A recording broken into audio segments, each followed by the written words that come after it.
বিহারের পাটনার 6 লেন ব্রিজে ঘটে গেল এমন এক ঘটনা যা পুরো সোশ্যাল মিডিয়াকে উত্তাল করে তুলেছে। একটি ভাইরাল ভিডিওতে দেখা যায় পুলিশের হাতে থাপ্পড় খাচ্ছেন এক বাইকার, আর সেই মুহূর্তটি এখন গোটা দেশে আলোচনার কেন্দ্রবিন্দু। ভিডিওতে দেখা যায় বাইকে থাকা একজন ব্যক্তিকে প্রথমে থামানো হয়। কিছুক্ষণ কথাকাটির পর হঠাৎই এক কনস্টেবল তাকে চড় মেরে দেন।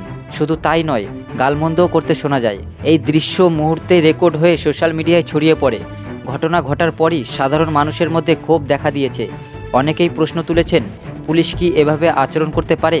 কেউ বলছে, আইনের রক্ষকরাই যদি এরকম ক্ষমতার অপব্যবহার করেন তাহলে সাধারণ মানুষ নিরাপত্তা পাবে কোথায়? ভিডিওতে দেখা যায় বাইকারটি পুলিশের সামনে কোনো বড় প্রতিরোধ করেননি। তবুও আচরণের কঠোরতা নিয়ে নেটিজেনদের তীব্র সমালোচনা চলছে। কেউ সরাসরি বলছেন এটা ক্ষমতার প্রকাশ, এটা থামানো উচিত।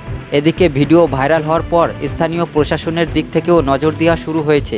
অনেকেই দাবি করছেন ঘটনার পূর্ণ তদন্ত হওয়া উচিত এবং দোষী পুলিশকর্মীর বিরুদ্ধে ব্যবস্থা নেওয়া প্রয়োজন। আপনার মতে পুলিশের এই আচরণ কি যুক্তিযুক্ত, নাকি সাধারণ মানুষের সঙ্গে আচরণের নিয়মে বড় পরিবর্তন আনা প্রয়োজন? আপনার মতামত কমেন্টে জানাতে ভুলবেন না।